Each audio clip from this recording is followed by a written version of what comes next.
When it comes to stamps, I really love foam stamps. I think that they're big, they're easy to use, and they work perfectly with paint, plus you never have to clean them. So let me take you through a little bit of what we're gonna do. We're gonna make these adorable packages, and they were basically made from paper bags, which is something you get at the supermarket almost every single day. So I'm gonna go ahead and start with some paper bags. You just rip the handles off, cut them open, and when you do that, you're gonna end up with this nice, big, huge piece of paper. So then we're gonna go ahead and we're gonna grab one of the foam stamps, okay? And then you gotta have something that the paint is not gonna stick to. So I'm just gonna use a palette here.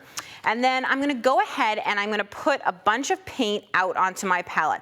Now I'm a fan of mixing different colors, different brands, just throwing it all together. This is just all acrylic paint. That's the only thing, is you generally don't wanna mix paint types, even though you can absolutely mix different brands. And then I'm taking a brayer and I'm rolling it out. And once I've done that, I can see my brayer is not rolling particularly well, but there we go. I'm just gonna go ahead and roll it right onto my stamp. And then I'm just gonna keep applying the paint to the stamp until it looks like there's a nice layer built up. If you find that you don't like the brayering on, like everything in art, there aren't any rules and there are lots of ways to accomplish the same thing. So you can actually also take the stamp and push it down into your palette to get a lot of paint on there. Once that's done, you're gonna go ahead and you're gonna push it down onto the paper. Now, foam stamps are great for kids to use because they're light, they're easy, and they can really grab a hold of them. So I would just continue to ink this up and turn my stamp, make sure to go off the edge. Now, when you're stamping in multiple layers, which is what we're doing, I think it's nice to start with your bigger stamps first. So I might start with some of these larger stamps and then move on from there. So what you can see that I've done is I've stamped some of my larger stamps here. I've kept everything sort of in a cool family, and I've gone off the edge. That's really important when you're creating a pattern of any kind, is to make sure that you go off the edge. So now I might try to start with something that's a little warmer, something that is more of a hot color or something like that. I do not worry about cleaning my palette at all, because if those colors mix together, awesome. So I'm just gonna go ahead and brayer out some ink, or I guess it's paint right here. Sometimes I call it ink.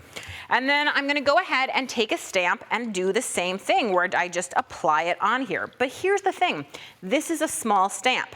Now, even though this is a small stamp, it doesn't have to stay a small stamp, because I can stamp several in a row, which is gonna give it a lot of impact so that it seems like it's a larger stamp. And again, this is really forgiving. You can also just sort of randomly stamp it anywhere you want. If you don't feel like being precise, just go for it. The whole idea is to have fun and to use your supplies. Sometimes I'll even take the dirty brayer and just go ahead and toss a little bit of extra color and texture in there. Sometimes you can even see a little bit of that stamped image where I rolled over coming up in the paint. So as I continue to add the layers, you can see how it's starting to look complex and intricate and difficult, but I'm really not doing anything complex or interesting. I'm just continuing to stamp. Another fun thing about foam stamps is sometimes the designs are really super duper detailed. Like this stamp here has some really nice little edges and curves and all that kind of stuff. And sometimes I'll even mix, when I have a dirty palette like this, I'll mix a couple different colors together to really kind of get something interesting on here that gets to a nice mix, and then I can go ahead and stamp it on. Now, if something directional like this text stamp or the numbers, I try to turn it around always so that I have different things facing different ways. And you can see here on this finished piece how complex and interesting and really cool it is. But there's so much more that you can do. If you look at this package where it's all wrapped up, you can also see the package next to it. And that package has stamps, foam stamps used in a different way. So one of the things you can do is you can take a paint pad and your foam stamp, and you can use just regular waterproof ink, okay? And we're just gonna ink up that stamp.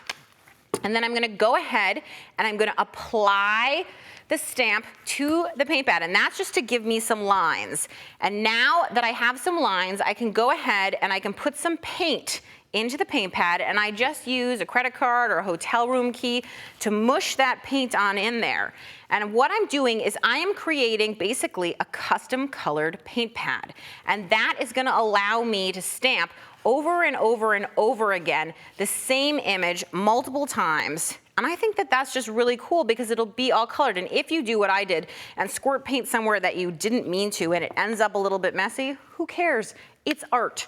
It's all meant to be fun. So I'm just gonna keep on pushing this out, mushing it around, okay? And just really getting it in there. So how much paint do you add? I think that's a really good question, but you know, the answer is it really depends on how many prints you want to get. The more paint that you add, it means that you're going to be able to get more prints. The less paint that you add, then you'll just be able to get fewer prints. Okay, so once I've done this, and you can see the level of precision and skill on this is just unbelievable, okay? I'm just having fun with it. So when I'm ready, what I'm gonna do is I'm simply gonna take my stamp and I press it down into the area in which I have placed my paint, okay? And once that's done, I can look at it and see if it has paint on it. And if it does, then I can go ahead and I can grab whatever surface it is I'm stamping on, and I can go ahead and push it down like so. Boom! And now I have a really cool custom colored image. And I can just keep going over and over, turning the stamp, making it really interesting, just going like this. And you can see that I have one here which is all done, and I used a different custom color, so you can use that over and over again.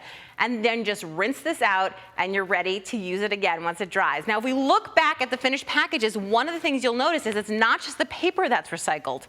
I actually got this ribbon on some gifts, and all I did was take some stamps. You can see right here I took this striped stamp and I was able to create custom colored ribbon to match my custom colored wrapping paper. Super easy with foam stamps and paint to make really so many cool different things.